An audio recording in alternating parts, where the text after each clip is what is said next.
പാലാരൂപതയുടെ ഇടയ ശ്രേഷ്ഠൻ അഭിവന്യ കലറിങ്ങേണ്ട പിതാവെ, പാലായുടെ ജനപ്രതിനിധി ഏറ്റവും സ്നേഹബഹുമാനപ്പെട്ട ശ്രീ മാണി സി കാപ്പനെമ്പല്ലേ,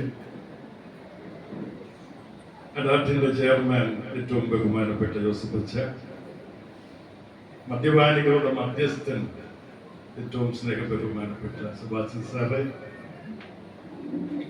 എൻ്റെ ആത്മീയ ഗുരുക്കന്മാരായ ജെയിംസ് അച്ഛ, വിൻസെന്റ് അച്ഛ, വെള്ളമല്ലെങ്കിൽ അച്ഛ,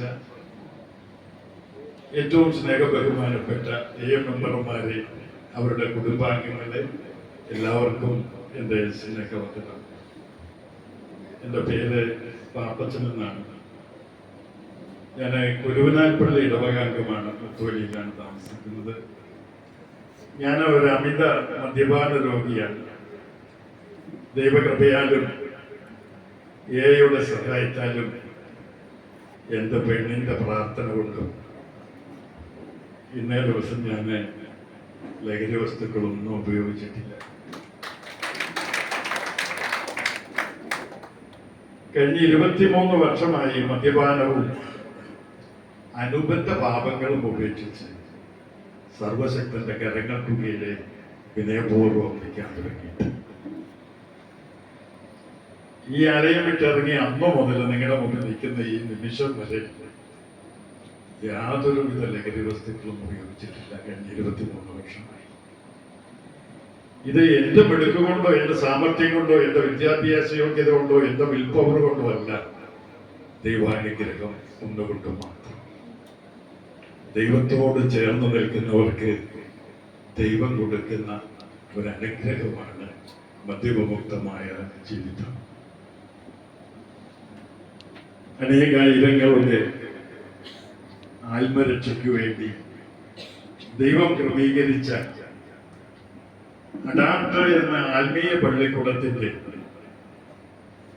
എന്റെ അവിവേകം കൊണ്ട് നഷ്ടപ്പെട്ടു പോയ ജീവിതം എനിക്ക് സമർത്ഥമായി തിരികെ തരാൻ ദൈവം ഉപകരണമാക്കി മാറ്റിയ ഈ ആലയത്തിന്റെ, എന്റെ അമ്മ വീടിന്റെ, സ്വർണം കണ്ട് ദേവാലയം പണിയുന്നവനേക്കാൾ ദൈവത്തിന് മുമ്പിൽ ശ്രേഷ്ഠമായ പുണ്യപ്രവൃത്തി ചെയ്യുന്ന ഈ ആലയത്തിന്റെ, ചെറുതണ്ണീന് നന്മ ചെയ്തിടുകിൽ ഒരു ഛേദം വരികില്ലെങ്കിലും പരമിൽ ഉപകാരമെങ്കിൽ ഈ നരജന്മത്തിന്റെ മാറ്റുപറ്റു പോകും എന്നും പഠിപ്പിച്ച ഈ ആലയത്തിന്റെ 40ാമത് വാർഷികം പ്രാർത്ഥനാപൂർവം അതിലേറെ കൃതജ്ഞതയോടെ ആഘോഷിക്കുന്ന ഈ സുവർണവേളയിലെ എല്ലാവർക്കും എൻ്റെ ഹൃദയം നിറഞ്ഞ അഡാപ്റ്റിന് എൻ്റെ ഹൃദയം നിറഞ്ഞ ആശംസയും പ്രാർത്ഥനയും നേർന്നുകൊള്ളുകയാണ്.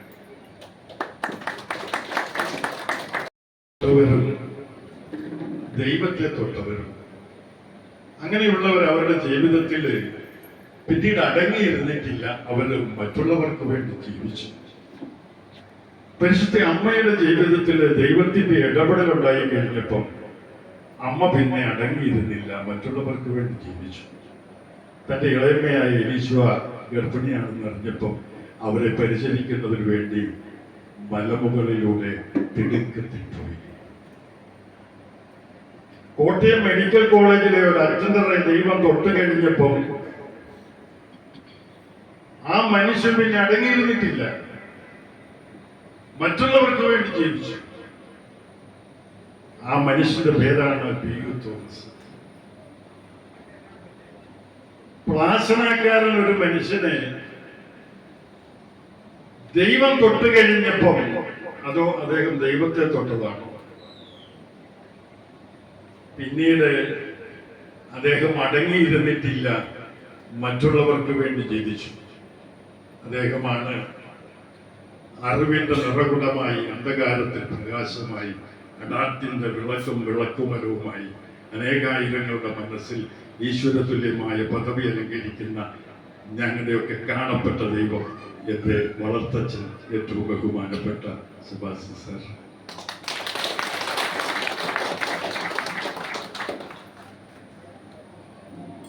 ഇന്ന് അഡാപ്റ്റ് സ്ഥാപിതമായതിന്റെ 40ാമത് വാർഷികം മാത്രമല്ല ഇവിടെ ആഘോഷിക്കപ്പെടുന്നത്.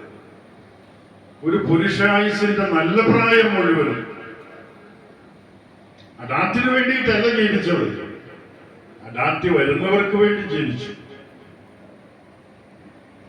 ആ ഒരു സമർപ്പണത്തിന്റെ 40ാമത് വാർഷികം കൂടിയാണ് ഇവിടെ ആഘോഷിക്കപ്പെടുന്നത്. ഈ മറ്റുള്ളവർക്ക് വേണ്ടി ജീവിക്കുക എന്നൊക്കെ പറഞ്ഞാല് കാഴ്ചക്കാർക്ക് അതൊരു കൗതുകമാണ്. എല്ലാവരും ആദരിക്കുന്നു, കാണുമ്പോൾ മുണ്ട് താത്തിടുന്നു, സ്തുതി എഴുതുന്നു, സാറെന്ന് വിളിക്കുന്നു, വേദികളിലൊക്കെ ഇങ്ങനെ മുഖസ്തുതികൾ പറയുന്നു. അപ്പം ജീവിക്കുക എന്ന് പറയുന്നത് കാഴ്ചക്കാരെ സംബന്ധിച്ചൊരു കൗതുകം. പക്ഷെ അതിന്റെ പിന്നിൽ വലിയ സഹനങ്ങളുണ്ട്, സമർപ്പണമുണ്ട്. ആരെല്ലാം ആരെയൊക്കെയോ എന്തിനെയൊക്കെയോ നിസ്വാർത്ഥമായി സ്നേഹിച്ചോ, പ്രതിഫലേച്ഛം കൂടാതെ സ്നേഹിച്ചോ, അവർക്ക് വേണ്ടി ജീവിച്ചോ, അവർക്കെല്ലാം മുറിവുകളെ കണ്ടുവന്നിട്ടുണ്ട്. മുറിവുകളെ കണ്ടുവന്നിട്ടുണ്ട്. പേരുകാരനായ വിശുദ്ധനെ പോലെ ഒരുപാട് അമ്പുകളേറ്റ് മുറിപ്പാട് വീണ് ആകൃതി നഷ്ടപ്പെട്ടു പോയ ഒരു ഹൃദയമാസാറിന്റെ. മറ്റുള്ളവർക്ക് വേണ്ടി ഒരുപാട് അലഞ്ഞു നടന്ന് തേഞ്ഞു തീർന്ന പാദങ്ങളാണ് സാറിന്റെ. ദൈവത്തിന് മുമ്പിൽ വലിയവനാകാൻ ഈ രണ്ട് യോഗ്യത മതി. ഈ രണ്ട് യോഗ്യത മതി. മറ്റുള്ളവരെ സ്നേഹിച്ചതിന്റെ പേരിൽ മുറിപ്പാടുകൾ വീണ് ആകൃതി നഷ്ടപ്പെട്ടു പോയ ഹൃദയമാണ്. മറ്റുള്ളവർക്ക് വേണ്ടി അലഞ്ഞു നടന്ന് തേഞ്ഞു തീർന്ന പാദങ്ങളാണോ അവൻ ദൈവത്തിന് മുമ്പിൽ വലിയവൻ. സാറിനെ കുറിച്ച് പറയുമ്പോഴേ ചിലരൊക്കെ പറയുന്നത് ഞാൻ കേട്ടിട്ടുണ്ട്, ഈ 10-40 കൊല്ലം ഈ പുറകെ നടന്നിട്ട് എന്നാ ഉണ്ടാക്കി. എനിക്കും സാറിനോടതാ ചോദിക്കുകയാണ്, ഈ 10-40 കൊല്ലം ഈ പുറകെ നടന്നിട്ട് എന്നാ ഉണ്ടാക്കിയതാണ്? ഒന്നും ഉണ്ടാക്കിയില്ല എന്നുള്ളതാണ് അദ്ദേഹത്തിന്റെ ഏറ്റവും വലിയ മഹത്വം. വലിയ ബംഗ്ലാവോ ആഡംബര കാറുകളോ ഒന്നുമില്ല. ഒന്നും ഉണ്ടാക്കിയില്ലെങ്കിലും ദൈവം കൊടുത്തു. ഒന്നും ഉണ്ടാക്കിയില്ലെങ്കിലും ദൈവം കൊടുത്തു. പൊന്നുപോലെ 2 മക്കളെ തമ്പുരാൻ കൊടുത്തു.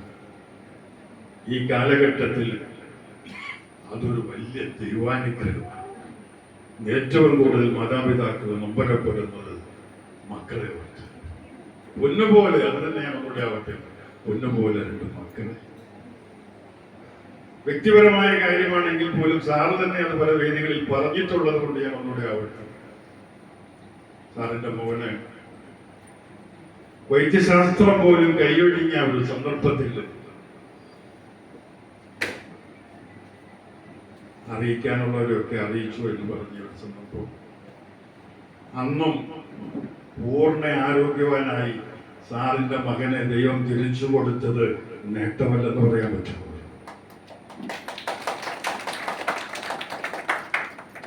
രണ്ടാമത് ഇങ്ങനെ സാർ ആഗ്രഹിച്ചതിനേക്കാൾ ഉപരി നല്ല കുടുംബത്തിൽ നിന്ന് നല്ലൊരു പയ്യനെ വിവാഹം ചെയ്യാൻ ഇങ്ങനെക്ക് ഭാഗ്യമുണ്ടായി എന്ന് പറയുന്നത് നിസ്സാര കാര്യമല്ലാണോ?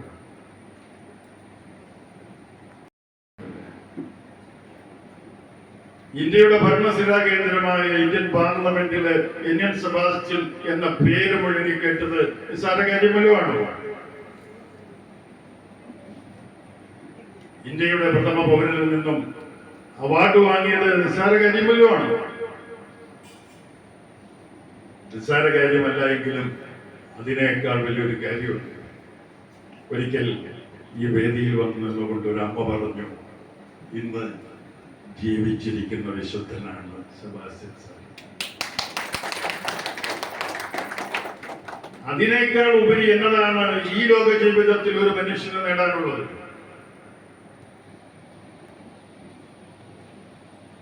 ദൈവത്തിന് വേണ്ടി ഒരുപാട് ആത്മാക്കളെ ഇനിയും നേടിക്കൊടുക്കാനുള്ള ആയുസ്സും ആരോഗ്യവും ദൈവം പ്രദാനം ചെയ്യട്ടെ എന്ന് ആശംസിച്ചുകൊണ്ട് പ്രാർത്ഥിച്ചുകൊണ്ട് തമ്പുരാന്റെ കരങ്ങളിൽ സെബാസ്റ്റ്യൻ സാറിനെ സമർപ്പിച്ചുകൊണ്ട്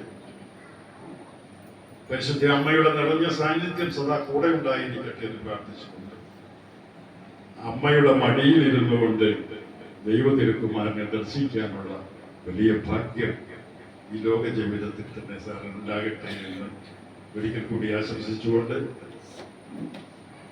ജൂബിലി ആഘോഷിക്കുന്ന നാട്ടിന് എല്ലാവിധ അഭിവാദ്യങ്ങളും നേർന്നുകൊള്ളുന്നു.